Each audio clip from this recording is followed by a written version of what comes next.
Shalom, terima kasih sudah meluangkan waktu sejenak di tengah kesibukan Anda untuk duduk mendengarkan serta merenungkan kebenaran firman Tuhan. Kami berdoa agar waktu ini menjadi waktu yang menyegarkan bagi jiwa Anda.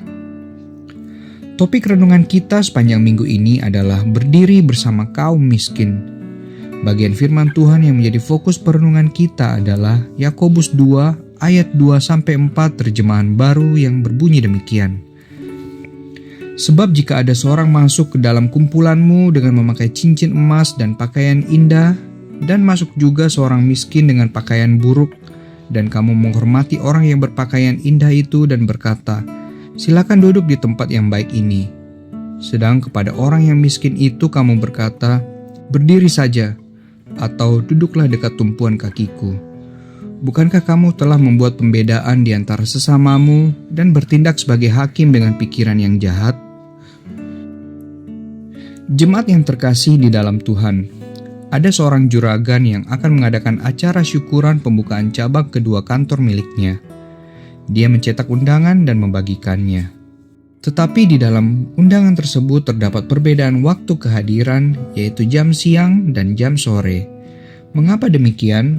Ternyata juragan ini mendahulukan kehadiran para pemegang saham, partner bisnis, dan para pelanggan setianya.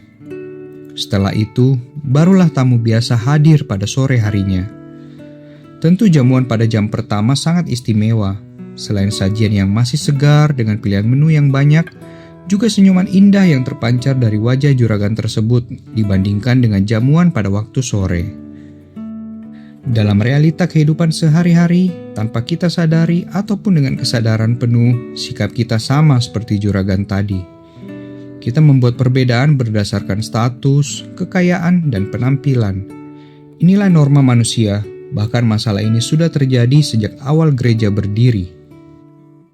Yakobus memberi peringatan keras terhadap sikap pilih kasih, di mana orang kaya diberi perlakuan istimewa. Sebagai contoh, orang kaya dipuji-puji, disambut dengan tundukan kepala dan senyuman yang sangat manis. Berbanding terbalik dengan perlakuan yang diberikan pada orang yang miskin. Sebagai contoh, orang miskin disapa dengan ala kadarnya, tanpa senyuman dan tak jarang juga menyalami tanpa memandang wajahnya.